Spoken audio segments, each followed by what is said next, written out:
Hemos visto que un imán puede generar una corriente en una espira y que una corriente puede generar una corriente en otra espira. En este apartado vamos a responder a la siguiente pregunta. ¿Podría una corriente generar una corriente en su propia espira? Bueno, pues sea una espira por la que circula una cierta corriente y veamos, bueno, pues en qué circunstancias o casos se puede generar una corriente en el propio circuito, una corriente autoinducida. Para esa espira que circula en ese sentido su corriente, tenemos un campo asociado con líneas de campo en este sentido. A través de la propia espira se genera un flujo de expresión, esta que veis aquí, y que será proporcional a la corriente, puesto que el campo depende de la corriente.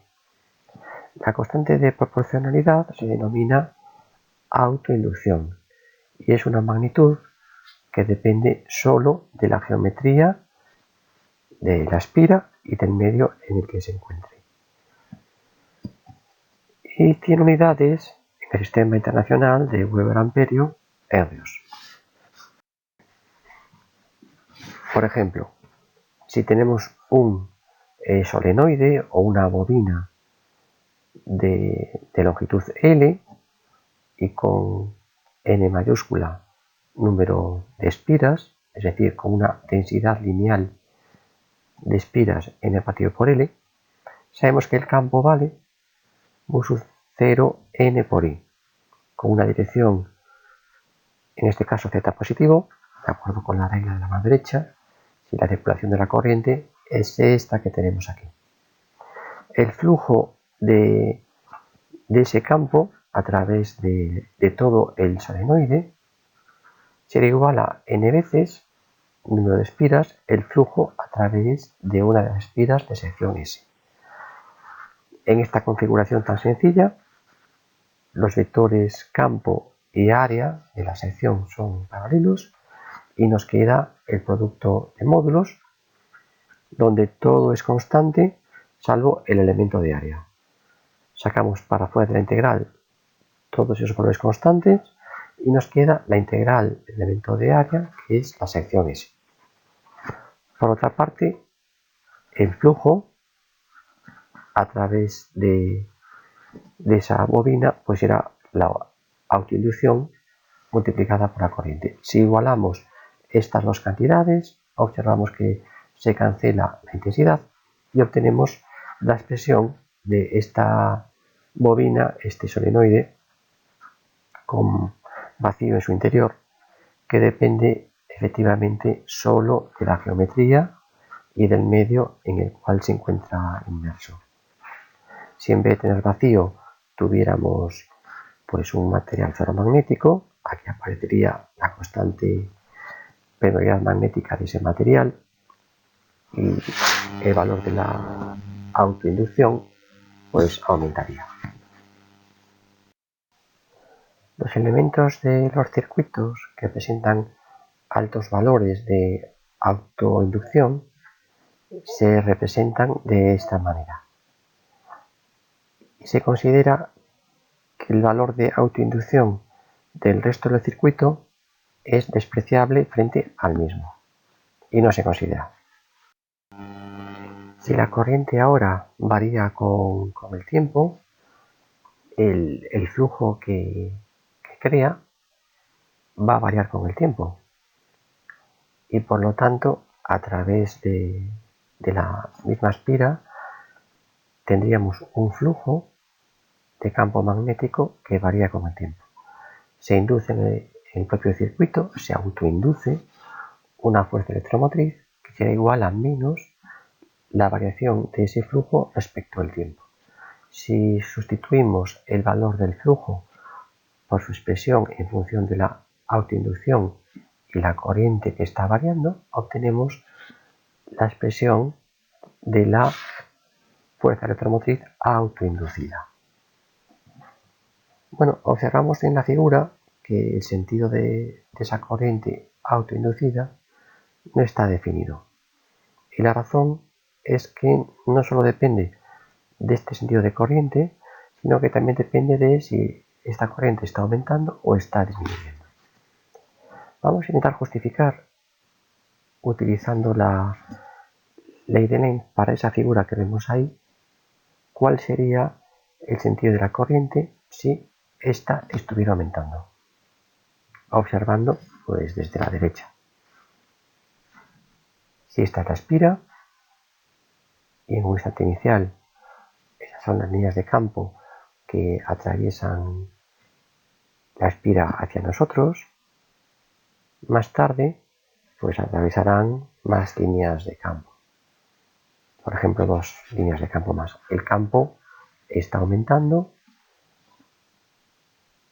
el flujo está aumentando según el tiempo pasa. Aparece por tanto una corriente autoinducida que debe de oponerse a ese aumento del campo, creando por lo tanto un campo en sentido contrario, para que el flujo realmente permanezca inalterado. 5 líneas de campo, 7 menos 2, 5. El sentido de la corriente asociado a este campo, en este caso sería horario, de acuerdo con la regla de la mano derecha. La corriente que circula, como veremos en problemas, será igual a la fuerza electromotriz autoinducida de este valor partido por la resistencia de esa única espira. ¿Puede entonces una corriente generar otra corriente en el propio circuito? Bueno, pues sí, si esa corriente varía con el tiempo. Y esto ocurre en los circuitos de corriente alterna, pero también en los circuitos de corriente continua, cuando apagamos y encendemos la batería que suministra, corriente al circuito. Las aplicaciones de todos estos fenómenos de inducción son múltiples: altavoces, detectores de metales en aeropuertos, sismógrafos, cargadores de batería inalámbricos, adaptadores, cocinas de inducción y también generadores de corriente alterna y transformadores que proporcionan la mayor parte de la electricidad que consumimos actualmente. Circula la historia de que cuando Faraday mostró estas experiencias al ministro de Hacienda británico, este le preguntó que para qué valía todo esto. Y Faraday le respondió: mira, algún día vas a poder recaudar impuestos con todo esto. Bueno, quién sabe si la historia es cierta o no, pero sí es cierto que se recaudan muchos impuestos con todos estos fenómenos de inducción. Un transformador es un dispositivo formado por 2 espiras que utilizan estos fenómenos de inducción para aumentar o disminuir la diferencia de potencial en un circuito, manteniendo la potencia si este es ideal. Aquí veis un esquema de uno de estos transformadores. Veis que hay dos bobinas, no son iguales, y un núcleo de hierro que lo que hace es confinar el campo magnético creado por una espira de forma que atraviese la otra espira en su mayor parte. La primera espira o bobina se denomina primaria, está caracterizada por un número de espiras, por su fuerza electromotriz, que coincide, si es ideal, con su diferencia de potencial, y con su corriente y primaria. La segunda bobina se denomina devanado secundario, está caracterizada por su número de espiras. Aquí veis que son 4, el otro eran 8. Tiene una diferencia de potencial que coincide con su fuerza electromotriz, si el transformador es ideal, y con su corriente. Vamos a ver qué relación existe entre estas magnitudes. En el devanado primario, la fuerza electromotriz se calcula de acuerdo con la ley de Faraday-Lenz como la derivada respecto del tiempo con el signo cambiado del flujo a través de la bobina, y será igual a menos n veces número de espiras del primario por la variación del flujo en una de sus espiras. En el caso del devanado secundario, la expresión es similar. Si el transformador es ideal, estas variaciones de flujo a través de las espiras es lo mismo. Por tanto, podemos despejar e igualar y obtenemos la relación entre la fuerza electromotriz en el primario y en el secundario, que depende directamente del número de espiras en uno y otro. Jugando con esta relación podemos aumentar, disminuir la fuerza electromotriz en el secundario. Ese cociente se denomina relación de transformación del transformador. Si el transformador es ideal, esa relación de transformación coincide con la diferencia de potencial en el primario y en el secundario. Y si la potencia se mantiene, no existen pérdidas, la relación entre las corrientes en el primario y en el secundario es la inversa de la relación de transformación. De forma que, por ejemplo, cuanto más grande sea el voltaje en el secundario, pues menor será la corriente. La eficiencia de los transformadores actuales es muy alta, del orden del 95 o del 96%, pero siempre hay pérdidas, ¿no? Pues hay pérdidas porque los materiales se calientan por efecto Joule, existen en los metales corrientes parásitas, corrientes de Foucault, y también, bueno, pues se consume energía en estos procesos de emanación, desemanación.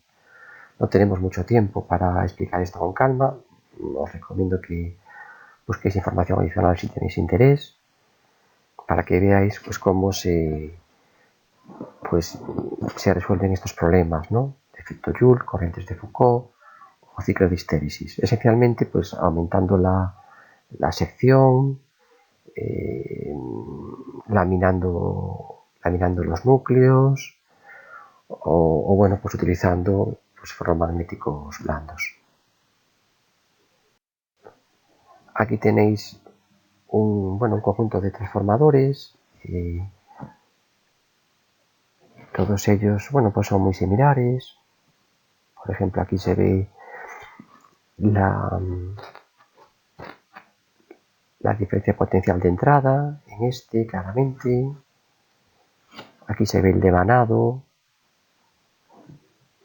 En estos, por ejemplo, podemos observar las salidas que tienen. No tienen por qué tener una única salida, a veces tienen pues varias, ¿no?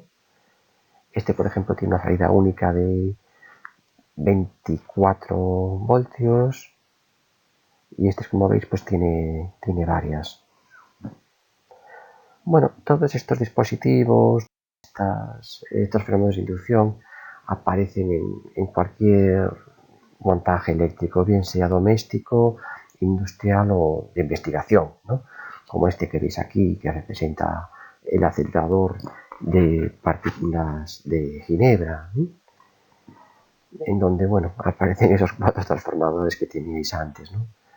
Y resulta que, bueno, pues en estos superlaboratorios de investigación de altas energías tenemos estudiantes, ¿no?, de la escuela, como Ana Teresa Pérez, ¿no?, que desde el 2011 pues trabaja en el CMS del CERN en Ginebra, en el grupo de Ingeniería Mecánica y de Materiales. Si queréis completar alguna parte experimental de estos fenómenos de inducción, pues os recomiendo que echéis un ojo a los proyectos de Trigon Physics relacionados con estos contenidos. Hay bastantes de los proyectos asociados a la inducción y autoinducción. Algunos de los proyectos los hemos visto en vídeo en esta mini presentación. Aquí tenéis la PVT-10 correspondiente a este tema. Se corresponde con cuestiones de teoría de años pasados que entregaréis en unos días en FITIC.